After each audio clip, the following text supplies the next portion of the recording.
ونستعينه ونستغفره ونؤمن به ونتوكل عليه ونعوذ بالله من شرور أنفسنا ومن سيئات أعمالنا من يهده الله فلا مضل له ومن يضلله فلا هادي له ونشهد أن لا إله إلا الله وحده لا شريك له ونشهد أن سيدنا ومولانا محمدا عبده ورسوله صلى الله تعالى عليه وعلى آله وأصحابه وأزواجه وذرياته وبارك وسلم تسليما كثيرا كثيرا أما بعد.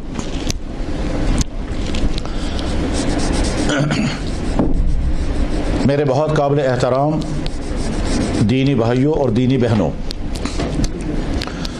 سب سے پہلے آپ تمام حضرات کو بہت مبارک، بہت ہی زیادہ مبارک، اس وجہ سے کہ آپ ایک ایسا عمل انجام دینے کا ارادہ کر رہے ہیں جس کی چاہت ہر ایمان والا، چاہے کتنا ہی کمزور ایمان والا کیوں نہ ہو، ساری زندگی ہوتی ہے.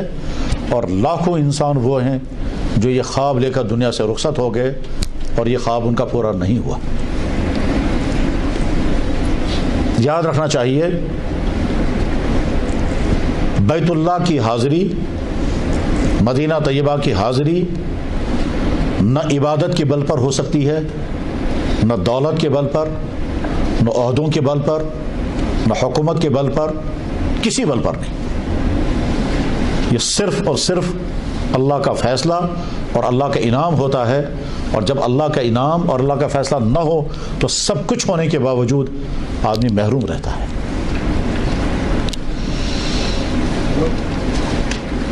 بر صغیر پر مغلوں نے 400 سال حکومت کی ہے. ایک مغل بادشاہ بھی حج نہیں کر سکا.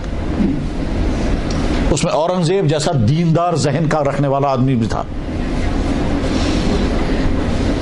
ممکن ہے آپ میں سے کچھ حضرات نے پڑھا ہوگا، پڑھے لکھے حضرات ہیں. اورنگزیب اپنے زمانے کے ولی تھا اور بہت بڑا عالم تھا، بہت ہی بڑا. یعنی یوں کہیے کہ اس زمانے میں اس نے اسلامی قانون تیار کرنے کے لیے جو کمیٹی بنائی تھی اس کا سربراہ وہ خود تھا. اور اس اسلامی قانون میں ساری زندگی کے مسائل ہیں. ان کو کہتے ہی ہیں فتاوی عالمگیری، اسی کے نام پر ہے وہ. اس میں سب کچھ ہے، یہاں تک کہ دفتروں میں رجسٹر کیسے رکھنے ہوتے ہیں اس پر بھی چپٹر ہے اس میں. تو اورنگزیب جیسا دیندار انسان بھی حج نہیں کر سکا. یہاں کشمیر میں ایک خاندان نے حکومت کی ہے 250 سال. ایک خاندان نے، اس خاندان کو کہتے تھے شاہ میری خاندان. اسی خاندان کا مشہور بادشاہ گزرا ہے سلطان زین العابدین بادشاہ. بوز متاسیونا بادشاہ صاحب چفانا کاشر بادشاہ صاحب 51 سال اس شخص نے حکومت کی ہے. 51 ورین جب حکومت کرمز حج نصیب نہیں ہوا، کوئی رکاوٹ نہیں تھی. آج بھی دنیا میں بہت سربراہان مسلمان نصیب نہیں ہے. اسلامی شخصیات نے بہت مشہور شخصیت گزری ہے. علامہ اقبال لندن پڑھنے کے لیے جا سکے، 2.5 سال لندن گزارا. جرمنی میں رہے 5-7 مہینے یا سال بھر، وہاں ڈگری کی. فلسطین کانفرنس میں فلسطین گئے، مصر گئے، فرانس گئے، برگسان سے ملاقات ہوئی. برگسان اپنے زمانے کا بہت بڑا سب. حج نصیب نہیں ہوا. بہت شوق تھا، بہت چاہت تھی، بڑی طلب تھی، مسلسل آنسو بہاتے رہتے تھے، لیکن نہیں نصیب ہوا، نہیں نصیب ہوا، نہیں جا سکے. اور جب فلسطین گئے تھے تو ان کے دوستوں نے کہا ڈاکٹر صاحب فلسطین تک پہنچ چکے ہیں، یہاں سے ہم لاہور جانے کے بجائے ہم سیدھے کیوں نہ مدینہ جائیں. تو علامہ اقبال کو آنکھوں میں آنسو آ گئے. کہنے لگے میں اس حال میں مدینہ نہیں جانا چاہتا، میں تو واپس لاہور جاؤں گا، وہاں سے باقاعدہ پلان کر کے اور اس کے بعد تیاری کر کے پھر حج کروں گا، حج کرنے کے بعد پھر مدینہ آؤں گا. لیکن وہ خواب ہی رہا اور اقبال حاضر نہیں ہو سکے. پھر علامہ اقبال نے ایک نظم لکھی ہے، خیالات کی دنیا میں مکہ پہنچ گیا، خیالات میں میں مدینہ پہنچ گیا. اب وہ شاعر ہیں اس لیے سارا منظر اس میں بتایا ہے اس نے. میرے بھائی، دنیا میں بہت سارے ایسے بھی لوگ ہیں کہ جن کی عبادت کا سٹینڈرڈ ہم سے بہت اونچا. ہمارا تو خیر ہی نہیں کوئی سٹینڈرڈ. عبادت، عشق رسول، اللہ کی محبت، اللہ کا تعلق، کعبے کی طلب، وہاں کا شوق ہم سے زیادہ. لیکن خواب پورا نہیں ہوا اور یہ خواب لے کر دنیا سے چلے گئے. بلکہ ایسا بھی ہو سکتا ہے کہ ایک انسان کعبے پر پہنچ کر بھی کعبہ نہیں دیکھ سکا، پہنچ کر بھی ہم نے سنا بھی ہے اور دکھ کے ساتھ کہنا پڑتا ہے کہ دیکھا بھی کہ ایک شخص مکہ پہنچ کر پھر محروم ہو گیا. مجھے یاد ہے مطلب ہم مکہ مکرمہ میں تھے، حج ختم ہو گیا، اس کے بعد ایک صاحب کشمیری پلوامہ سائڈ کے خادم الحجاج تھے، وہ آ کر کہنے ایسا مسئلہ، مطلب بس کیا مسئلہ؟ اب وہ کہتا ہے ہمارے ساتھ ایک حاجی صاحب ہیں، اپنی ماں کے ساتھ ہیں، ہم پہلے مدینہ گئے، مدینہ سے مکہ کے لیے چلے، راستے میں اس کو کوئی پریشانی ہو گئی، پریشانی آ سکتی ہے، کوئی پریشانی ہو گئی، وہ اس حال میں مکہ مکرمہ پہنچا کہ سشونہ بسود خدای روشت. اچھا پھر کہنے لگے حج کا وقت آ گیا، تمام لوگوں نے احرام باندھے، وہ ہوٹل سے باہر نہیں نکلا، کھانے کا بھی نہیں گیا، اپنی ماں کو بھی نہیں جانے دیا. حج کا زمانہ ختم ہو چکا ہے، اب ہم پوچھنے آئے ہیں یہ امس کیا کرو، میں تو بس امس کیا کروں گا، تو آپ کیا کرو گے اسے؟ اس نے بتایا یہ پلوامہ سائڈ کا ٹیچر تھا، یہ کیسے اللہ نے محروم کر دیا، وہاں پہنچ کر بھی اندر نہیں آنے دیا. اب الخان کیا سے خدا کیا اس کو ایسے تھی، اسے خدا سے ہمارا ایسے کیسے ہوئی ہے. غرض یہ کہ مکہ مکرمہ کی حاضری صرف اللہ کا احسان ہے. آدمی کو یہ گمان نہیں آنا چاہے بس پونسور، آدمی کو یہ گمان نہیں آنا چاہے میں علم والا ہوں، آدمی کو یہ گمان نہیں ہونا چاہے میں عبادت والا ہوں. اللہ کے گمان ہے میں عشق رسول والا ہوں، کسی کوئی چیز نہیں، صرف اوپر والے کا فیصلہ ہے. ہر آدمی کی ہر چیز یہیں رہ جاتی ہے اگر اوپر کا فیصلہ نہیں آئے گا. بے شمار شخصیات کشمیر میں گزرے ہیں، مخدوم صاحب رحمہ اللہ تعالی، ٹھیک ہے، اتنی عظیم شان شخصیت لیکن حج نہیں کر سکے. کیا کمی رہی ہوگی عشق رسول میں، کیا کمی رہی ہوگی ان کی عبادت میں، اور کیا کمی رہی ہوگی ان کے کمالات میں، لیکن نہیں تھا مکمل. کیا ہم یہ کہیں گے کہ ان کا شوق نہیں تھا؟ نہیں کہہ سکتے. تو غرض یہ کہ نہ دولت، نہ عبادت، نہ عشق رسول، کوئی چیز نہیں، وہاں تو صرف اوپر کا فیصلہ آ گیا، فیصلہ تو ٹھیک، نہیں تو نہیں. لہذا آپ کو حضرات کو بہت ہی مبارک، بہت ہی زیادہ مبارک، آپ کا ارادہ ہوا، تیاریاں چل رہی ہیں، تیاریاں بہت مکمل ہونے کے قریب ہیں. بہت جلد آپ کی سفر کا نظام انہوں نے بنایا ہوگا، جس طرح بنایا ہوگا، بہت ہی مبارک. اللہ تعالیٰ شانہ آپ کا یہ سفر جس کو پرانے زمانے میں کشمیری کہتے تھے، میں ویسے زیادہ کشمیری تو نہیں جانتا، آپ یہ حضرات سے تھوڑی تھوڑی سیکھی ہے، سنی ہے. پرانے زمانے کے پرانے سنن حج سفر کو زیوٹ کروٹ تو میوٹ. آج نشو میں زیوٹ، نشو میں کروٹ. زیوٹ کہاں رہا؟ صبح کو یہاں سے بیٹھتے، شام دوپہر کو جدہ پہنچ جاتے ہیں، تو اب کہاں رہا زیوٹ؟ وہ تو پہلے زمانے میں 3 مہینے لگتے تھے، بلکہ پہلے زمانے میں جو حج کے لیے نکلتے تھے، کہا سنا ماں پتہ نہیں ایسا مقدر واپسی حقوہ یہ کتنا پراپرٹی تقسیم کر کے لوگ جاتے تھے، اور بے شمار واپس ہی نہیں آتے تھے، ان کا پتہ بھی نہیں چلتا تھا. سال ہر سال کا پتہ چلتا تھا وہ مر چکا ہے. ایک دور وہ بھی گزرا ہے مغلوں کے زمانے میں، وہ مہینوں لگتے تھے پہلے. یہاں ایک زمانہ تھا، یہاں سے سری نگر سے بسوں میں جانا ہوتا تھا جموں، پھر جموں سے ٹرین میں پہنچتے تھے 3 دن لگتے تھے بامبے، پھر بامبے میں سابو صدیق خانے میں 1 ہفتہ، پھر وہاں سے شپس میں لگتے تھے 15 دن، پھر پہنچتے تھے جدہ، پھر جدہ میں 2-3 دن، پھر وہاں سے اونٹوں کی گاڑیوں میں چلنا ہوتا تھا، 3 دن لگتے تھے مکہ پہنچتے ہوئے. اور اس کے بعد پھر مکے میں ہر آدمی کو پانی ساتھ لے کر چلنا ہوتا تھا، عرفہ تو میدان تب وہ تھا. آج تو فیسلٹیز ہے جناب، جوس، کولڈ ڈرنکس، اے سی گاڑیاں، اے سی ہوٹل، سب کچھ. یعنی ہم تو قالینوں پر بھی جوتا پہن کر بیٹھے ہیں. ایک زمانے میں بادشاہوں کے جوتوں کے نیچے قالین نہیں ہوا کرتے تھے، آج ہمارا دور وہی ہے. میں یہ تنزن نہیں کہہ رہا ہوں، حالات سمجھا رہا ہوں. آج ہم فیسلٹیز کی زندگی گزار رہے ہیں. آج زیوٹ بھی نہیں رہا، کروٹ بھی نہیں رہا، آج تو میوٹ ہی میوٹ ہے صرف. تو سفر بہت مبارک آپ حضرات کو. اللہ تعالیٰ اس سفر کو آپ کے لیے کو بہت مبارکبادی کا ذریعہ بنائے. حضرات اللہ تعالیٰ کہتے ہیں میں تمہارا رب ہوں، میں مالک اور خالق ہوں، میرا حق ہے تم پر کہ میرے گھر کی حاضری دو. یہ میں ترجمہ کر رہا ہوں. آیت اس طرح سے وَلِلَّهِ عَلَى النَّاسِ حِجُّ الْبَيْتِ مَنِ اسْتَطَاعَ إِلَيْهِ سَبِيلًا. تم میں سے جس کے پاس مالی سورسز ہوں اس کے ذمہ لازم ہے، اللہ کا حق ہے کہ وہ اس کے گھر کی حاضری دے. یہ تو اللہ حاکمانہ انداز ہے، اللہ حاکم ہے، کہنے کا حق ہے اللہ کو. لیکن جناب رسول اکرم صلی اللہ علیہ وسلم نے اس کو دوسرے انداز سے محبت کے ساتھ فرمایا، انعام بیان کرتے ہوئے. انعام کیا فرمایا؟ من حج، بخاری شریف میں مشہور حدیث، من حج ولم یرفث ولم یفسق رجع کیوم ولدت امہ. جس نے حج کیا اور کوئی گناہ نہیں کیا، جس نے حج کیا اور کوئی گناہ نہیں کیا. گناہ کی کئی قسمیں ہیں. ایک گناہ ہوتا ہے وہ جس کا تعلق مرد اور عورت کے درمیان کے معاملات سے ہوتا ہے، اور ایک گناہ ہوتا ہے وہ جس کا تعلق زبان سے، ایک گناہ ہوتا ہے وہ جس کا تعلق مالی معاملات سے ہے. تو اللہ فرما رہے ہیں، اللہ کے نبی فرما رہے ہیں، من حج، جس نے حج کیا، ولم یرفث، اس نے وہ گناہ نہیں کیا جو مرد اور عورتوں کے درمیان ہو سکتے ہیں، ولم یفسق، اور دوسرا وہ گناہ نہیں کیا جو مالی معاملات یا رویوں کا گناہ. جن دونوں گناہوں سے بچ کر کے رہا، یعنی حج کے زمانے میں ان دونوں میں آنکھوں کا کنٹرول کیا، دل میں برے خیالات نہیں آنے دیا، زبان سے کسی کو تکلیف نہیں پہنچائی. جس نے اس طرح سے حج کیا تو آپ نے فرمایا راجع، یہ واپس آئے گا کیوم ولدتہ امہ، جس دن تیری ماں نے تجھے جنا تھا. جیسے تو گناہوں سے پاک صاف ہو کر دنیا میں آیا تھا ویسے ہی تو واپس آئے گا.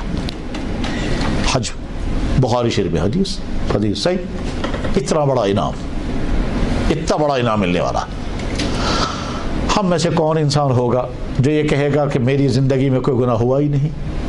ہماری حالت تو ہم کو معلوم، بہت کچھ بھول گیا ہوگا، کچھ یاد ہوگا. اس میں اپنے ساتھ، اپنے ماں باپ کے ساتھ، اپنی بیوی بچوں کے ساتھ، اپنے پڑوسوں کے ساتھ، اپنے رشتہ داروں کے ساتھ، اپنے کلیگوں کے ساتھ، افسر ہوگا کوئی تو ماتحتوں کے ساتھ، عوام کے ساتھ، دکاندار ہوگا تو کسٹمروں کے ساتھ. جو کچھ ہم سے ہوا ہے، بہت کچھ بھول گیا، کچھ تو یاد ہوگا. تو کیا فرما رہے ہیں؟ سب معاف. ہاں ایک بات ذہن میں رہنی چاہیے، اگر کسی کا مالی حق میرے ذمہ ہے تو مالی حق میں کھا کر کے پھر کہوں گا حج کر کے وہ معاف نہیں ہوگا، وہ تو دینا پڑے گا. تو بہت بڑا انعام ملنے والا ہے، بلکہ کہیے زندگی کا سب سے بڑا انعام. اور اس انعام میں ایک اور چیز بھی ہے، اور وہ یہ ہے ساری زندگی ہم جس کو سنتے ہیں اور جس کو پڑھتے ہیں اور جس کو بولتے ہیں، مکہ، مدینہ، نبی، طواف، جب ہم پڑھتے ہیں سیرت تو ظاہر مکہ اور مدینہ آئے گا اس میں. جب ہم پڑھتے ہیں اللہ کا قانون تو مکہ مدینہ آتا ہے. تو جس کو ہم زندگی بھر پڑھتے رہے، بولتے رہے، سنتے رہے، اس کو اپنی آنکھوں سے دیکھیں گے. یہ ہے ہم جب پڑھتے یا سنتے ہیں ہمارے نبی مکے میں پیدا ہوئے، پھر 53 سال وہاں گزارے، پھر 10 سال مدینے میں گزارے، تو کس قدر دلاویز اور کس قدر ایمان افروز ہوگا وہ منظر اس ایمان والے کے لیے جب وہ کہے گا کہ آج میں خود اس مکے کو اپنی آنکھوں سے دیکھ رہا ہوں جس مکے کو زندگی بھر میں بولتا رہا. میں اپنا ایک واقعہ سناتا ہوں. اپنے واقعات تو سنانے کی چیز نہیں ہوتی، لیکن یاد آ گیا تو موضوع، اس لیے ہم ایک مرتبہ مدینہ طیبہ میں حاضر تھے تو ہمارے ساتھ کشمیری حضرات تھے. ایک آدمی بیمار ہو گیا تو لے گیا ہسپتال. حسن اتفاق سے ہسپتال میں ڈاکٹر صاحب یہی شہر کے، اسی کشمیر کے ہیں، وہ آج بھی وہیں ہیں. یہیں سری نگر شہر کے ڈاکٹر ہیں، وہ مدینہ طیبہ میں اور آج بھی ہیں. تو گئے ہم، عربی میں اسپتال کو کہتے ہیں مستشفیٰ، انگریزی میں کہیں گے ہاسپٹل. ٹھیک، پرانے زمانے سے انہوں شفا خان، تو عربی میں اس کو کہتے ہیں مستشفیٰ. تو مستشفیٰ انصار وہاں مدینہ طیبہ میں، میں تو نہیں جانتا تھا، چلے گئے ہم وہاں. اچھا جب پیشنٹ کو اندر لیا تو ڈاکٹر نے کہا آپ لوگ باہر بیٹھو. اب ہم بیٹھے ہیں وہاں، تو بیٹھے بیٹھے تنگ آ گئے تو میں باہر نکلا. سامنے ایک چھوٹی مسجد تھی، سامنے ایک چھوٹی سی مسجد تھی. تو میں نے پولیس والے سے پوچھا یہ کون سی مسجد ہے؟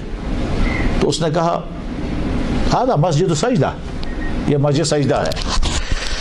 میرے بھائی جو ہی میں نے سنا تو میں دماغ میں بھونچال آ گیا، میں حیران ہو گیا. میں نے کہا یا اللہ، جس مسجد سجدہ کا تذکرہ پڑھا ہے، بولا ہے میں نے، مجھے نہیں معلوم تھا مسجد سجدہ یہی ہے. تو بے قرار ہو کر میں مسجد سجدہ چلا گیا اندر. کوئی پڑھا تھا، ہم نے پڑھا کیا تھا کہ جناب رسول اللہ صلی اللہ علیہ وسلم ایک مرتبہ یہاں سے گزر رہے، حدیث میں ہے یہاں سے گزر رہے تھے. عبد الرحمن ابن عوف ایک صحابی ہیں، وہ حضور کے ساتھ تھے. یہ اس وقت ویران جگہ تھی، یا باغ ہوگا یا کھیت ہوگا، بہرحال کوئی آبادی وہاں تک نہیں تھی، کوئی کنسٹرکشن نہیں تھا، کوئی بلڈنگ نہیں تھی. اللہ کے نبی یہاں سے گزر رہے تھے، حضور اچانک رک گئے. عبد الرحمن کہتا ہے میں نے حضور کے چہرے کو دیکھا تو مجھے لگا کہ حضور پر وحی آنے لگی ہے. صحابہ کو اس کا تجربہ ہوتا رہتا تھا. جب اللہ کے نبی پر وحی نازل ہوتی تھی تو صحابہ دیکھتے تھے, محسوس کرتے تھے وحی آنے لگی ہے. حضور کے چہرے کا رنگ بدل جاتا تھا, کب کبھی تاری ہوتی تھی, پسینہ آنے لگتا تھا, تو صحابہ سمجھ جاتے تھے حضور پر وحی آ گئی ہے. عبد الرحمن سمجھ گئے کہ حضور پر وحی آنے لگی ہے, اور تو روزانہ کئی مرتبہ تجربے ہوتے تھے. یہ حضور کافی دیر اسی حالت میں رہے, پھر جب وحی ختم ہو جاتی تو نارمل ہو جاتے تھے حضور. جب حضور نارمل ہو جاتے تو فوراً سناتے تھے کیا آیا اللہ کی طرف سے حکم. یہ صحابہ کو روز تجربے ہوتے رہتے تھے. درمیان میں یہ بات بھی یاد رکھ لیں کہ کسی نبی پر ساری زندگی میں 100 سے زیادہ مرتبہ وحی نہیں آئی ہے. اچھی طرح سنیں, کسی نبی پر 100 مرتبہ سے زیادہ ساری زندگی میں وحی نازل, کسی پر 10 مرتبہ, کسی پر 30 مرتبہ, کسی پر 40 مرتبہ, 100 سے زیادہ کسی نبی پر نہیں ہے. ٹھیک ہے, لیکن جناب رسول اکرم صلی اللہ علیہ وسلم پر 24,000 مرتبہ وحی آئی ہے. اس سے اندازہ کر سکتے ہیں کہ محمد رسول کا مقام کیا ہے. حضرت نوح علیہ السلام کی 950 سال زندگی گزری ہے نبی ہونے کی, اور ہمارے نبی کی صرف 23 سال. 950 سال میں وحی آئی ہے 10 مرتبہ, اور 23 سال کی زندگی میں وحی آئی 24,000 مرتبہ. یہ میں نے خود پڑھا ہے, تب میں بول رہا ہوں. تب عبد الرحمن کہتے ہیں کہ میں نے دیکھا حضور پر وحی آئی ہے. جب وحی کا کیفیت ختم ہو گئے تو حضور نے فوراً اللہ اکبر نماز کی نیت باندھ دی. عبد الرحمن کہتے ہیں کہ میں سوچتا رہا شاید اللہ نے کوئی حکم دیا ہوگا, اس لیے حضور نے نماز شروع کر دی, حالانکہ نماز پڑھنے کی جگہ نہیں تھی, نماز پڑھنے کا وقت بھی نہیں تھا. حضور نبی علیہ السلام نے جب نماز یہاں پڑھی تو سجدہ بہت لمبا کیا, بہت لمبا. ہمارے آج کے عالموں میں سے ایک عالم ہے, بہت بڑے عالم ہے, وہ نام آپ نے خوب سنا ہوگا ان کا. اس عالم کا کہنا یہ ہے کہ میرا اندازہ یہ ہے کہ اللہ کے نبی نے یہ سجدہ 2.5-3 گھنٹے کا کیا ہے, یوز جھوٹ سجدے. خیر, جب حضور صلی اللہ علیہ وسلم سر مبارک اوپر اٹھانے کے بعد پھر حضرت عبد الرحمن کہتے ہیں مجھے بار بار خیال آنے لگا کہ شاید حضور دنیا سے رخصت ہو چکے ہیں, شاید اللہ نے وحی بھیجی آپ واپس آ جاؤ. تو حضور نے سوچا کہ جب مجھے واپس جانا ہی ہے تو کم سے کم میری جان چلی جانی چاہیے سجدے کی حالت میں, اس لیے حضور سجدہ کر رہے ہیں. یہ عبد الرحمن کہتے ہیں مجھے یہ خیال آنے لگا. لیکن جب حضور نے سر مبارک اوپر اٹھایا اس کے بعد میں نے تعجب سے پوچھا یا رسول اللہ یہ کون سی نماز تھی اور اتنا لمبا سجدہ کیوں کیا؟ تو اللہ کے نبی علیہ السلام نے جواب میں فرمایا عبد الرحمن جب ہم یہاں سے گزر رہے تھے حضرت جبریل آئے اور انہوں نے کہا کہ یا رسول اللہ کی طرف سے آپ کو سلام بھیجا گیا ہے, اور بعد سلام یہ فرمایا گیا کہ اللہ یہ فرماتے ہیں کہ جو ایمان والا آپ پر 1 مرتبہ درود پڑھے گا میں اس پر 10 رحمتیں نازل کروں گا. تو مجھے اتنی خوشی ہوئی اس پر کہ میری امتی کو اتنا بڑا انعام ملنے والا ہے. اس خوشی میں نے یہ نماز پڑھی ہے اور اس خوشی میں نے اتنا بڑا سجدہ کیا ہے. یہ ہم نے پڑھا تھا کتابوں میں, ٹھیک, یہ بھی پڑھا تھا. اس جگہ مسجد بنائی گئی اور اس مسجد کا نام رکھا گیا مسجد سجدہ. اب جب مسجد میں گئے تو آدمی کو خیال آئے گا نا یہی وہ جگہ ہے. تو میرے بھائی ہم سب کمزور ایمان والے ہیں, اس میں کوئی شک نہیں ہے. لیکن جب میں اندر گیا اور مجھے خیال آنے لگا کہ اسی جگہ اللہ کے نبی سب کھڑے ہوئے ہوں, اسی جگہ اللہ کے نبی کھڑے ہوئے ہوں گے, اسی جگہ وہ سجدہ کیا ہوگا, وہ اتنا 2.5-3 گھنٹے کا سجدہ, اور ہم جیسے انسان یہاں اس وقت کھڑے ہیں.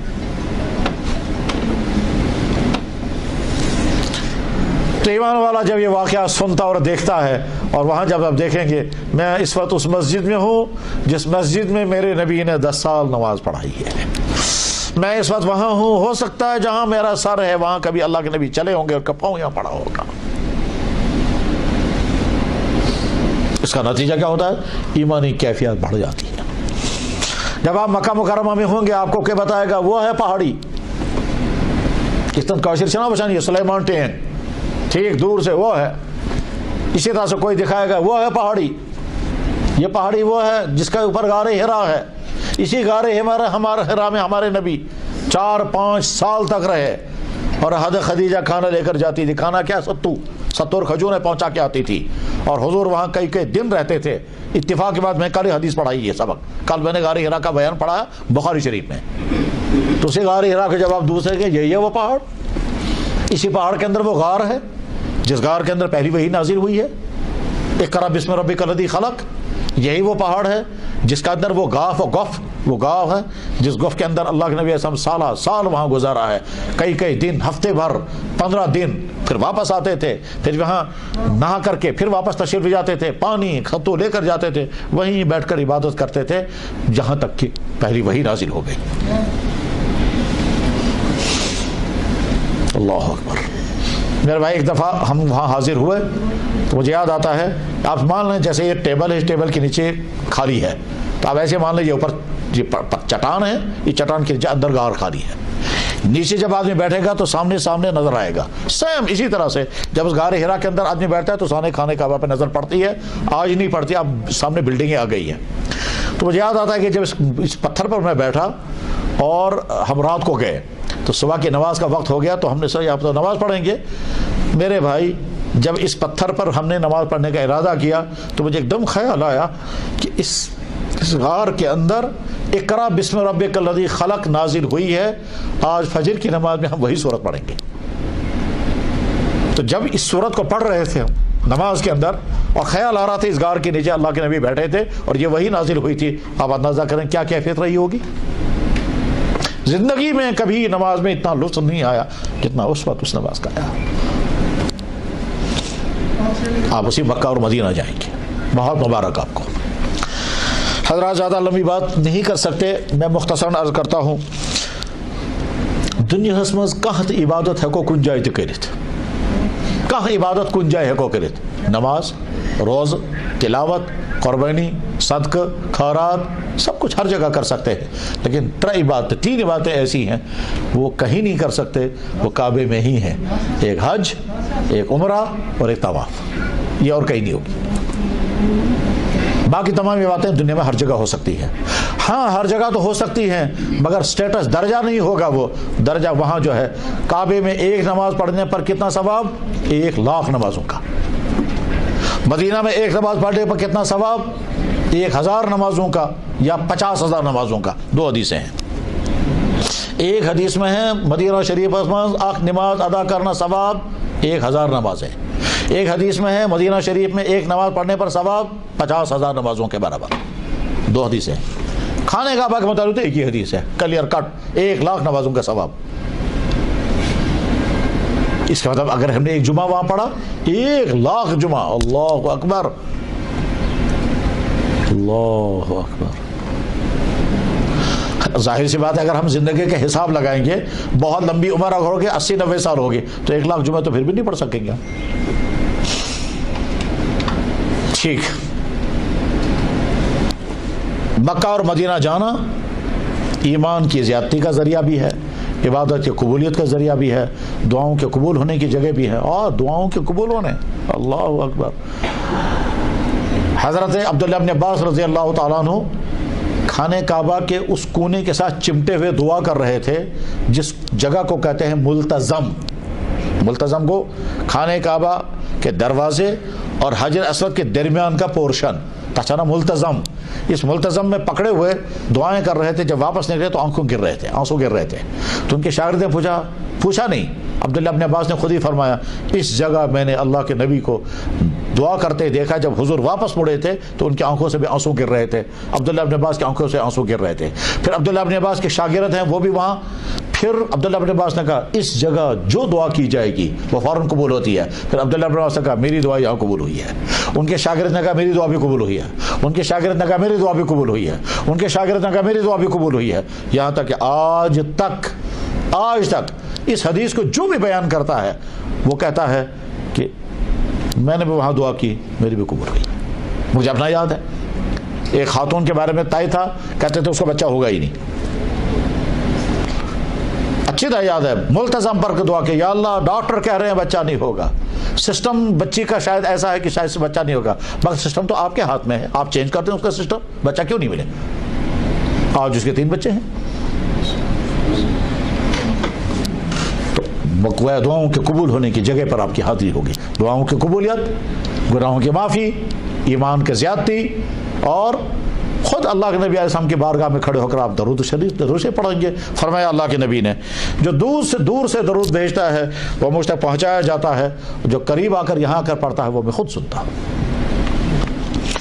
حضرات جب آپ کی روانگی ہوگی تو انتظامات تو یہ خود بتائیں گے آپ کو، انتظامات آپ کے کیا کیا ہیں. تو انتظامی لائن کی جتنی چیزیں ہیں یہ تو خیر آپ ان سے سنیں گے، وہی آپ کے بتائیں گے، ان کی ڈیوٹی ہے. مجھے تو صرف وہ پورشن بیان کرنا ہے کہ جب آپ جائیں گے تو عمرہ اور حج شارٹ لفظوں میں، مختصر لفظوں میں آسان بنا کر کے میں عرض کر دیتا ہوں، اور اس میں آپ کے سوالات ہوں گے. آپ بے تکلف خوش شوق سے سوالات اپنے پوچھیں. سیکھنا، پوچھنا، جاننا یہ ہر ایمان والے کا حق ہے، پوچھنا چاہیے. کاشرے سونا دبن ہیچن چاہتم مرنستان صحیح ہے، لیکن ساتھ یہ بھی سن لیں ہمارے بہت سارے کشمیری بھائی بہت اچھی باتیں کہتے ہیں مگر کرتے نہیں. کاشر سونا حساب گو مالس تو گوبرس مگر کرنا زائیں، اور یل کرن تل کرنا لڑائی. ہیچن چاہتم مرنستان مگر ہیچن چنا. ہاں باقی دنیا کی چیزیں ہم سیکھیں گے. میں اگر آج ہی موبائل خریدوں گا آئی فون تو تب تک بیٹھوں گا نہیں جب تک سیکھوں گا نہیں اس میں کیا کرنا ہے. تاس مزمانا بشس واریاہ تھو تو بورڈ کیا نہیں. اپنے بچوں سے لوگ سیکھتے ہیں، صاحب اپنے ڈرائیور سے سیکھتے ہیں. ٹھیک، دفتر کا افسر جو ہے وہ چپراسی سے ہے یا کیا ہو کرو میں نہ سمجھے یہ ہوا شرماتا نہیں آدمی کہتے ہوئے. بس دینی کے بارے میں ہم سستی برتتے ہیں. پوچھنا چاہیے، سیکھنا چاہیے. دین اللہ نے ہمیں بھیجا، ہم سیکھیں گے بھی، سمجھیں گے بھی، یاد بھی کریں گے، عمل بھی کریں گے. کوتاہیاں ہوں گی تو معافی بھی مانگیں گے. آپ انشاءاللہ جب پہنچیں گے تو آپ کو 3 کام کرنے ہوں گے، ایک عمرہ، ایک حج اور ایک طواف. طواف جو ہے وہ الگ ہو. جب آپ یہاں سے روانہ ہوں گے تو چاہے آپ کا یہاں یا دلی یا جیسا آپ کا سسٹم ہوگا، جس وقت احرام باندھنے کا ٹائم آئے گا تو اس وقت کیا کرنا ہے، مرد کو اپنے یہ سلے ہوئے کپڑے اتار دینے ہیں اور 2 چادریں باندھنی ہیں. ایک چادر نیچے والے پورشن میں جیسے تہبند باندھتے ہیں، میں ابھی کر کے دکھاؤں گا، اور دوسرے اوپر والے حصے میں لپیٹنا ہے ایسے جیسے ہمارے کشمیری حضرات دوسرا پہنتے تھے، بس سیب اسی طرح. باقی سلے ہوئے سارے کپڑے نکالنے ہیں، حتیٰ کہ انڈر شرٹ، یہاں تک کہ اور کوئی پرائیویٹ اگر کپڑا ہوگا وہ سارا نکال دینا ہے. اور نکالنے کے بعد پھر یہ چادریں میں، یہ مردوں کے لیے ہے. بہنوں کے لیے یہ نہیں ہے. بہنوں کے لیے کیا ہے کہ وہ جو آپ کے کپڑے پہنے ہوئے ہیں وہی آپ کا احرام ہے. بس آپ کے وہی کپڑے آپ کا احرام ہے، اور مردوں کو چینج کرنا ہے اور 2 چادریں لپیٹنی ہیں جو چادریں پہننی ہیں. اس کے بعد پھر اگر کوئی نماز کا ٹائم ہوگا تو نماز پڑھ لیں، اور نماز کا ٹائم اگر نہیں ہوگا تو پھر 2 رکعت نفل پڑھ لیں. اور 2 رکعت نفل پڑھنے کے بعد پھر نیت کریں عمرہ کرنے کی. یا اللہ میں عمرہ کرنے کی نیت کرتا ہوں، یا اللہ اس کو قبول کر لیجئے، اور اچھی طرح سے آسانی کے ساتھ یہ سارا عمرہ ہو جانا چاہیے. اور اس کے بعد پھر لبیک پڑھنا ہے کم سے کم 3 مرتبہ. لیکن یہ لبیک تب آپ پڑھ سکیں گے جب آپ پہلے سے لبیک یاد کر چکے ہوں گے. تو ابھی تھوڑی دیر بعد آپ کو یاد کرائیں گے وہ، اور آپ نے بہت سونے یاد کر لیا ہوگا. اب آپ لبیک پڑھنے کے بعد آپ احرام کی حالت میں آ گئے. اب آپ نارمل حالت میں نہیں ہیں، آپ احرام کی حالت میں ہیں. اس نارمل حالت میں نہیں ہے. احرام کی حالت کا مطلب آپ سلاوا کپڑا نہیں پہن سکتے، آپ خوشبو نہیں لگا سکتے، آپ بال نہیں کاٹ سکتے، آپ ناخن نہیں کاٹ سکتے، آپ شکار نہیں کر سکتے. کتابوں میں لکھا ہے شکار کا آج کوئی ہے ہی نہیں، ظاہر ہے راستہ پہ ہے ہی نہیں ویسے شکار کا. وہ تو پہلے زمانے میں جب لوگ عرب ملکوں سے پیدل چلتے تھے اور جنگلوں سے سفر کرتے تھے تو راستے میں شکار ہوا کرتا تھا، شکار کرتے تھے، جاتے تھے. اس وقت بیان کر دیا گیا کہ حرام کی حالت میں آپ شکار نہیں کر سکتے. آج تو ہے ہی نہیں کوئی مسئلہ. البتہ صاحب نے یہ ہے مکھیاں نہیں مار سکتے، اب شکار تو نہیں لیکن جانور ہے نہیں مار سکتے. ہم احرام کی حالت میں اس وقت کسی کو ہماری طرف کوئی تکلیف نہیں ہونی چاہیے. انسان کی تو بات ہی نہیں، جانور کو بھی نہیں. ہم احرام کی حالت میں اس وقت ہے، یعنی ہمارے ہاتھوں سے کسی کو سیف، سب ہمارے طرف سے سیف ہیں. میاں بیوی دونوں ساتھ ہوں گے تو پرائیویٹ قسم کی گفتگو بالکل نہیں کرنی ہے. پرائیویٹ قسم کے معاملات جو انسانوں کے درمیان ہوتے ہیں ان میں سے نہ کوئی بات کرنی ہے، نہ اس کے بارے میں ذہن میں بھی نہیں آنا چاہیے. خود بخود ذہن میں آئے گا تو اور چیز ہے، لیکن بالکل بیان حرام ہے. میاں بیوی کے پرائیویٹ تعلقات حرام حالت احرام میں. اللہ تعالیٰ بہت خطرناک ہے. اگر کسی شخص سے غلطی ہو گئی جناب بہت بڑا جرمانہ دینا پڑے گا. ایک اونٹ کی قربانی دینی پڑے گی اور دونوں کو الگ الگ دینی پڑے گی. تم نے یہ جرم احرام کی حالت میں کیوں کیا؟ یہ جرم نہیں ہے، بیان کر دیا گیا ہے. جو میاں بیوی کے پرائیویٹ تعلقات ہوتے ہیں. اب لبیک پڑھتے ہوئے آپ جا رہے ہیں، جہاز میں ہیں وہاں. یہ لبیک کہاں سے پڑھنا سٹارٹ کریں گے تو آپ کے سامنے 2 آپشن ہیں. آپشن نمبر 1 آپ دلی ایئرپورٹ پر جب آپ کو جہاز میں چڑھنا ہوگا، کون سی ایئر لائنز ہوگی وہ آپ کو معلوم ہوگا. جب آپ دلی ایئرپورٹ پر ہوں گے اور اب آپ کو بورڈنگ پاس لے چکے ہوں گے، اب آپ کو صرف جہاز میں چڑھنا ہوگا. وہاں آپ کے پاس جو ٹائم ہوگا وہاں پر آپ یہ کپڑے نکال کر کے احرام کی چادریں باندھ لیں. نیت چاہے یہیں بیٹھ کر کے کر لیں یا جہاز میں.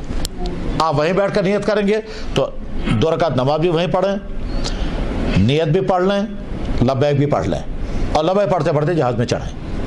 دوسرا آپشن آپ کے سامنے یہ ہے کہ نہیں، آپ نے چادریں تو یہاں پہن لی ہیں، نیت بالکل نہیں کی، جہاز میں چڑھ گئے. اس کے بعد جب جہاز میں اعلان ہوگا میقات سے گزرنے میں ٹائم آدھا گھنٹہ لگے گا، آدھے گھنٹے کے بعد ہم میقات سے کراس کریں گے، تو اس وقت آپ لبیک بھی پڑھ لیں اور نیت بھی کر لیں. ہو سکتا ہے اس وقت آپ کا وضو ہی ہوگا، کوئی حرج نہیں. آپ جہاز میں بیٹھے ہوئے ہوں گے، آنکھ لگ گئی، تھک گئے ہیں، وضو نہیں ہے، کوئی حرج نہیں. آپ اسی حال میں نیت کر لیں، اللہم انی ارید العمرۃ فیسرہ لی، یا صرف شارٹ میں کہیں لبیک عمرہ، لبیک عمرہ. تو اس کے بعد پھر لبیک پڑھنا شروع کر دیں. آپ احرام کی حالت میں آ گئے، اور اس کے بعد پھر جدہ میں جو بھی شیڈول وہاں کا ہے اس شیڈول کے مطابق وہاں سے گزریں گے، چاہے وہ 1 گھنٹہ لگے یا 10 گھنٹے لگیں، جو بھی وہاں ہوگا. اس کے بعد مکہ پہنچیں گے، مکہ مکرمہ پہنچ کر کے یا مدینہ طیبہ کا سفر ہوگا. سفر کیسا ہے آپ کا؟ مدینہ کا ہے مکہ کا؟ پہلے مکہ. تو مکہ مکرمہ پہنچ کر اپنے ہوٹل میں اپنا سامان اپنے کمرے میں، اور اس کے بعد چاہے اسی وقت عمرہ کرنے کے لیے نکلیں یا تھوڑا آرام کریں، کوئی حرج نہیں. آرام کریں گے جتنی دیر چاہیں آرام کریں، لیکن سارا مشورے کے ساتھ، میٹنگ کر کے. لوگ تھکے ہوئے ہوتے ہیں، کیونکہ آج کے زمانے میں اگرچہ لوگ جہاز میں سفر کرتے ہیں، مگر پہلے زمانے میں پیدل چل کر کے جتنا تھکتے تھے آج جہاز میں اتنا ہی تھکتے ہیں. وہ بالکل ایگزاسٹ ہو چکے ہوتے تھے چل کر، آج جہاز سے چل کر کے جب جاتے ہیں تو اتنے تھکے ہوئے ہوتے ہیں. آرام کر لیں. اس کے بعد جب آپ عمرہ کرنے کے لیے نکلیں گے تو کیا ہوگا؟ زبان پر لبیک، سامان آپ کا ہوٹل میں ہے، آپ کے ہاتھ میں صرف موبائل ہوگا، اور اس کے علاوہ تھوڑے سے کچھ پیسے ریال رکھے ہوں گے، بس اس کے علاوہ اور آپ کا کچھ نہیں ہے. جب آپ احرام باندھیں گے تو احرام باندھنے کا طریقہ میں الگ سے بتاؤں گا انشاءاللہ. تو اس کے بعد مکہ مکرمہ پہنچے، خانہ کعبہ کی طرف چلے، تو جب کعبے کے اندر داخل ہوں گے تو الگ سے کوئی عمل نہیں ہے.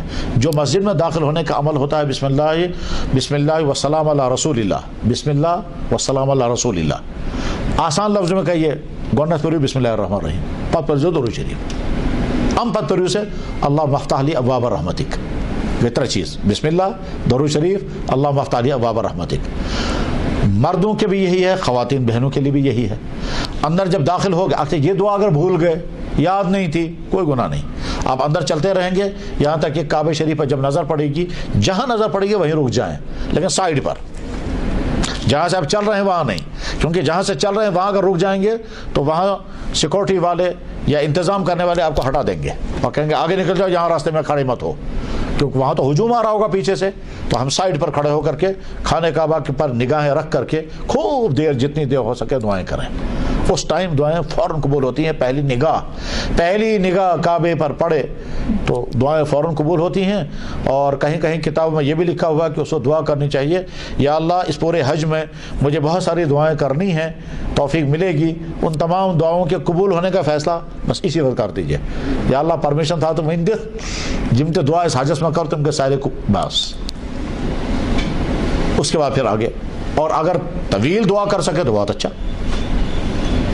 ویسے یہ بات ذہن میں رکھیں، جو بھی آپ سے ملے گا وہ ضرور کہے گا ایسے کر جو دعا، ہمارے لیے بھی دعائیں کرنا. یہ تو ہے، یہ ہمارا کمال نہیں ہے، یہ اس جگہ کا اثر ہے کہ جناب والا آپ دنیا بھر کے کہیں کا بھی سفر کریں، کوئی نہیں کہے گا ہمارے لیے دعا کرو. چاہے آپ نیو یارک جائیں، واشنگٹن جائیں، ماسکو جائیں یا کہیں اور جائیں، کوئی نہیں. لیکن جو ہی آپ کا یہ پتہ چل گیا حج کرنے عمرہ کے لیے جا رہے تو ہر ایک آپ کے ساتھ محبت سے ملے گا. دبن ہے میں وہ تجھو حاجس، میں وہ تجھو عمرہ، ایسے کر جو دعا. آدمی وہاں سوچتا ہے یہ میرا، میں تو ابھی کچھ کیا ہی نہیں. یہ تو اس جگہ کا اثر ہے کہ جو ہی اس کے وہاں جانے کا ارادہ کیا میرا سٹیٹس ہی بدل گیا. حتیٰ کہ میں نے دیکھا، تعجب ہوا کہ آفس میں ہم گئے، بڑے تیز مزاج قسم کے افسر چپراسی، تو افسر اسے کہتا ہے میں تو سچی قسم عمرہ، میں وہ سچی قسم عمرہ کرنے آناس ہے میں کر دیتا ہے خارا. میں حیران ہو کر سوچا رہا، میں نے کہا وہاں تو ہے یہ افسر، اور ہے افسر، مگر اس کے سامنے کہتے ہیں مت خریدا ہے خیرہ. یہی ہے، یہ اس جگہ کا اثر ہے. ورنہ ہم من آنم کے مند، ہم جانتے ہیں ہم کیا ہے. بہر بھائی کعبے کے اندر آپ پہنچ گئے. اب آپ کو عمرہ کرنا ہے. عمرہ نام ہے 5 کاموں کا. نمبر 1 طواف، نمبر 2 2 رکعت نماز، نمبر 3 زمزم پینا، نمبر 4 صفا مروہ چلنا، نمبر 5 بال کاٹنا. 5 طواف، زرکز نماز، زمزم تریشن، صفا مروہ، مسکاسن مردن، کٹ کرن مستوراتن. یہ 5 کا. طواف، زرکز نماز، زمزم شرب ڈرنکنگ واٹر شمزم، اور صفا مروہ. یہی عمرہ ہے. یہ نہیں آنسا ذہن میں ہے کت روز یاد کت ہیکو کر کیوتا کی 7 چکر 2 رکعت نماز پچے زمزم 3 صفا مروہ کور بس 7 راؤنڈ 2 رکعت نماز زمزم 3 پت کور صفا مروہ واپس آئے کول حلق ختم. اتنا ہی ہے. تو آپ ان باتوں سے سمجھ لو گے بہت چھوٹا ہے، زیادہ لمبا نہیں ہے. بہت اچھا. جب طواف کا ارادہ کریں گے تو ہم کیا کریں گے؟ سب سے پہلے خانہ کعبہ کے اس کونے پر کھڑے ہوں گے جہاں حجر اسود ہے، تو بس دونوں ہاتھ یا ایک ہاتھ کر کے بسم اللہ اللہ اکبر اور استقبال کعبہ، تو کعبے کا استقبال کیا. پھر کہیں گے بسم اللہ اللہ اکبر والحمدللہ علی دین الاسلام. پھر اپنے ہاتھ کو بوسہ دیں گویا آپ نے حجر اسود کو بوسہ لے لیا. اس سے پہلے کر لیں یا اس کے بعد میں کر لیں کہ احرام کی چادر یہاں سے نکال کر یہاں. جناب پران زمان تو اتماسوں جو یہاں دوسا پہنتے تھے تو کبھی دیکھا ہوگا گھروں میں وہ دوسا یہاں سے نکالتے تھے. یہاں تو کرتے تھے، بس وہی کرنا ہے اور کچھ نہیں کرنا. تو یہ دوسا یہاں سے نکال کر یہاں ڈالنا ہے. اچھا بیچ میں یہ بھی سمجھ لیں اگر کوئی آدمی احرام کے بجائے دوسا پہن لے تو وہ بھی احرام بن جائے گا. اس کے لیے ضروری نہیں سفید کپڑا. اگر کوئی آدمی سردی کی وجہ سے بخار کی وجہ سے دوسا ہی پہن لے اور یہ احرام یہ احرام بن جائے گا. خیر یہ کام بدل سے نکالا. اس کے بعد پھر طواف کرنا ہے. طواف نام ہے 7 راؤنڈ 7 چکر 7 مرتبہ کعبے کے چاروں طرف یہ ایک طواف بنتا ہے. ان 7 میں 3 چکروں میں اکڑ کر کے چلنا ہے اور یہ کندھا کھلا رکھنا ہے 7 کے 7 چکروں میں. اور جو ہی 7 چکر اینڈ ہو جائیں گے تو کندھا واپس لانا ہے. وہ بھی کر کے دکھاؤں گا میں. جب آپ چکر کرنے لگیں گے تو خاموش چلنا بھی جائز، دعائیں کرنے کی بھی اجازت، بلکہ بہتر. دعائیں کیا کریں گے کہ جو دعا آپ کو زبانی یاد ہوگی وہ بھی کر سکتے ہیں، کتاب سے دعائیں پڑھنا چاہیں وہ بھی پڑھ سکتے ہیں، کوئی ساتھی آپ کو دعا پڑھائے گا وہ بھی پڑھ سکتے ہیں. زبانی پڑھنا زیادہ بہتر ہے اور ساتھ میں ذہن میں بار بار خیال آنا چاہیے اس وقت میں چل رہا ہوں اس جگہ جہاں کبھی آدم، کبھی ابراہیم، تمام نبی اور سید النبیین محمد رسول اللہ بھی ہے اسی طرح سے چلے ہیں. اور حضور کے زمانے سے لے کر آج تک جتنی بھی عظیم شخصیات گزری ہیں، چاہے وہ اماموں میں سے امام ابو حنیفہ ہوں، چاہے محدثین میں سے امام بخاری ہوں، چاہے بزرگوں میں سے شیخ عبد القادر جیلانی یا ہم کشمیریوں کے یہاں شاہ ہمدان، ان تمام یہاں اسی طرح سے چلے ہیں سب. حضرت ابراہیم علیہ السلام 6000 سال پہلے گزرے ہیں. ابراہیم علیہ السلام جنہوں نے خانہ کعبہ تعمیر کیا تھا، اس سے خانہ کعبہ کی تعمیر کیا ہے وہ ایک الگ حصہ ہی ہے. تو 6000 سال پہلے ابراہیم علیہ السلام نے جو عمل کیا تھا ہم وہی کر رہے ہیں آج. ان کے بیٹے اسماعیل نے کہا ہم بھی وہی کر رہے ہیں. اور جناب رسول اللہ صلی اللہ علیہ وسلم نے 1500 سال پہلے جو ہم بھی وہی کر رہے ہیں. اس کے بعد سے آج تک جتنے مسلمان لاکھوں نہیں کروڑوں بلکہ اربوں سب نے یہ عمل کیا ہوا ہے، ہم وہی عمل کر رہے ہیں. اسی زمین پر میرے پاؤں پڑ رہے ہیں جو زمین کبھی آدم کے پاؤں کا نظارہ کر چکی ہے، کبھی ابراہیم کے پاؤں کا نظارہ کر چکی ہے، اور وہ زمین جس نے محمد رسول اللہ کے پاؤں کو چوما بھی ہوگا، اسی زمین پر ہم چل رہے ہیں. اس زمانے میں سخت مٹی ہوگی، آج ماربل ہے، زمین وہی ہے. اس زمانے میں وہاں کیا رہا ہوگا؟ مٹی، ریت، مٹی اور ریت حضور کے زمانے میں. آج ماربل ہے اور اس میں بھی کوئی شک نہیں کہ دنیا میں سب سے ٹاپ ماربل ورلڈ کا. یہ ٹاپ میں اس لیے کہہ رہا ہوں کہ خانہ کعبہ میں جس میں جو ماربل لگا ہوا ہے وہ ایک ایسا ماربل ہے 50 ڈگری کی گرمی پر بھی وہ ماربل گرم نہیں ہوتا، وہ ٹھنڈا ہی رہتا ہے. ایک ایسا ماربل ہے جو گرم نہیں ہوتا. اور ہم نے دیکھا وہ کہ یہاں سے ادھر جو ماربل ہے یہ بھی وائٹ، اندر ماربل وہ بھی وائٹ، یہ والا گرم ہو جاتا پاؤں نہیں رکھ سکتے اس پر، اور یہ والا گرم نہیں ہوتا ہے. یہ کوئی معجزہ نہیں ہے، یہ کوئی قسم ہی ایسی ہے ماربل کی، یہ کوئی معجزہ کی بات نہیں ہے. تو اندر وہاں ایسا ماربل بچھایا گیا ہے کہ تاکہ لوگ طواف کریں گے تو ان کے پاؤں جلنے نہیں چاہیے. اس لیے 50 ڈگری کی گرمیاں ہوں گی، اوپر سے دھوپ لگ رہی ہوگی، نیچے سے ماربل ٹھنڈا ہوگا. وہ والا ماربل ہے وہاں. تو اللہ کے نبی علیہ السلام کے زمانے میں تو ریت رہی ہے، آج ماربل ہے جگہ مگر وہی ہے. تو اسی جگہ پر آپ طواف کر رہے ہیں. 7 راؤنڈ، پہلے 3 راؤنڈوں میں اکڑ کر چلنا ہے. کندھا 7 کے 7 راؤنڈ میں کھلا رہے گا. ہر راؤنڈ اینڈ ہونے پر حجر اسود کی طرف دونوں ہاتھ کر کے پھر بوسہ لینا ہے. دونوں ہاتھ کریں یا ایک ہاتھ کریں. اور دعائیں کچھ نہیں تو ربنا آتنا فی الدنیا حسنہ دعا یاد ہوگی، وہ ضرور دعا پڑھنی چاہیے، خاص طور پر حجر اسود کے قریب آتے آتے یہی دعا پڑھنی چاہیے، ربنا آتنا فی الدنیا حسنہ وفی الآخرۃ حسنۃ وقنا عذاب النار. اور یہ جب 7 چکر آپ کے پورے ہو جائیں گے پھر کہیں پر بھی 2 رکعت نماز پڑھ لیں. زیادہ بہتر یہ ہے کہ مقام ابراہیم پر پڑھ لیں. پڑھ لگیں گے تو اور زیادہ ثواب ہوگا. وہاں نہ پڑھ سکیں تو کہیں پر بھی 2 رکعت نماز پڑھ کے خوب دعا کریں. اور دعا کرنے کے بعد پھر زمزم کا پانی پینا سنت ہے اس وقت، کیونکہ اللہ کے نبی علیہ السلام نے اسے زمزم کا پانی پیا تھا. تو زمزم کا پانی پئیں، خوب پئیں اور پیٹ بھر کر کے. اور اس کے بعد پھر صفا مروہ، صفا کی جگہ پر جائیں، وہاں کھڑے ہو کر دعا کریں، کیونکہ اللہ کے نبی علیہ السلام نے وہاں دعا کی تھی. پھر صفا سے چلنا شروع کر دیں. صفا کے بیچ میں جہاں راڑیں آئیں گی، گرین کلر کے راڑیں آئیں گی، وہاں تیز دوڑنا ہے مردوں کو، اور خواتین کو اپنی نارمل حالت میں چلنا ہے. پہنچیں گے مروہ پر، مروہ پہ پھر دعا کریں، پھر واپس آتے ہوئے پھر تیز دوڑیں.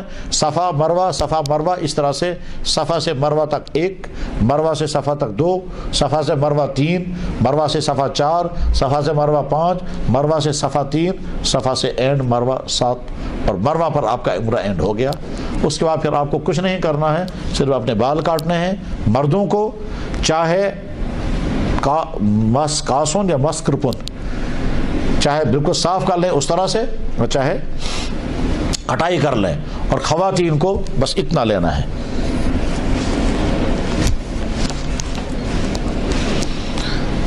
یعنی خواتین جو ہے وہ اپنے بال ایسے بچھائیں گے پیچھے، پھر ایک دوسرے کو کر سکتی ہیں.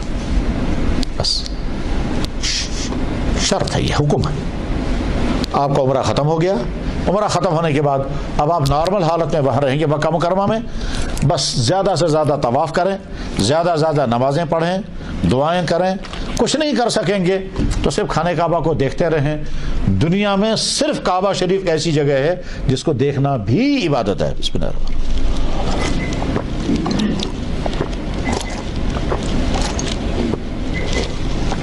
الحمدللہ الحمدللہ الحمدللہ الحمدللہ. مجھے بیچ میں یاد آ گیا، یہ عرض کرتا ہوں، پانی مل جائے یہ نعمت، پی سکیں یہ دوسری نعمت. یہاں تک تو سب لوگ جانتے ہیں. اس سے آگے دیکھیے، پانی پینے کے بعد پیاس بجھ جائے یہ تیسری نعمت ہے. کیونکہ ایسا بھی ہو سکتا ہے کہ پانی پینے کے باوجود پیاس نہیں بجھے گی. میں ایک ایسے بیمار کو جانتا ہوں جس کی وفات ہو گئی ہے کہ 10 بالٹین پانی کے پینے کے باوجود بھی پیاس نہیں بجھتی تھی. ایک بیماری ہے یہ. 10 بالٹین تریش چن باوجود چھن تریش مکلا جو پام آپ بلت تریش جی. تو میں جب اس کو خبری، جب میں گیا مزاج پرسی کے لیے، میں تو سے اللہ تعالیٰ پر کو بھروسہ تھا، وہ دعا کرو چتکر دعا اللہ تعالیٰ کری شفا.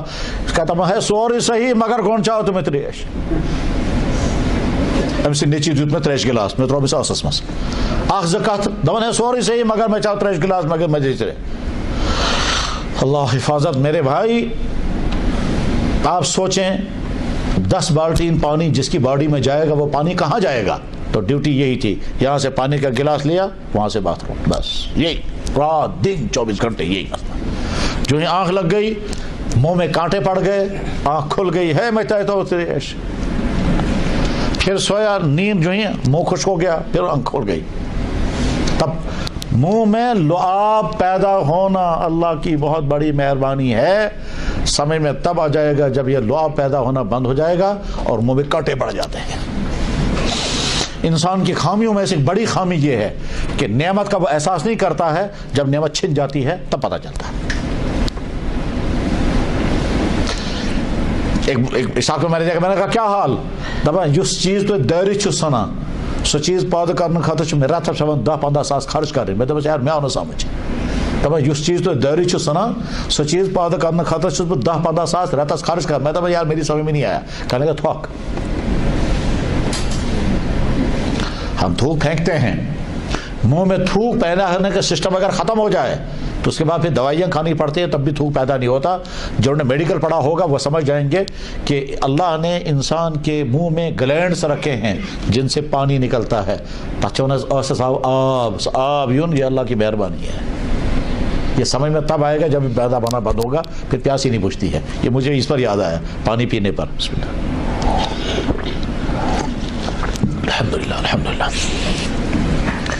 قرآن شریف ہے نا اگر تم میری نعمتوں کو شمار کرو گے کر نہیں سکو گے. بھائی تعدوا نعمت اللہ لا تحصوها. میں نے ایک بھائی سے پوچھا یہیں شہر کے ہیں وہ میرے جاننے والوں میں ہیں آپ میں سے بھی کچھ لوگ جانتے ہیں ان کو. میں نے پوچھا کیا حال ہے تو کیا کہا اس نے اللہ کی نعمت کی ناشکری کی سزا بھگت رہا ہو. اللہ کی نعمت کی ناشکری کی سزا بھگت رہا ہو. میں نے کہا کیا ہوا کہنے لگے پیشاب بند ہو گیا پائپیں لگی ہیں. زندگی بھر پیشاب کرتے رہے کبھی شکر نہیں پڑا اب جب پائپیں لگ گئی اب پریشان ہیں. میں نے کہا اللہ تعالیٰ شفا عطا کرے. کچھ دن بعد میں نے سنا پائپیں کھل گئی تو میں نے کہا اب کیا حال ہے تو پھر حسین وہی جملہ بولا اللہ کی نعمت کی ناشکری کی سزا بھگت رہا ہو. میں تو بس یار میں وہ پائپیں چکائی مت دبنا تمہیں چکائی مت مطلب وہیں کیا تیر مت ہے دبن پیشاب ان کنٹرول ہو گیا کچھ کنٹرول ہی تھا. پہلے بند ہو گیا تو ایک سزا اب کھل گیا مگر ان کنٹرول ہو گیا. مطلب عثمان دبان جناب اکثر بچن چاچن ڈائپر چتے کنچم ڈائپر لوگ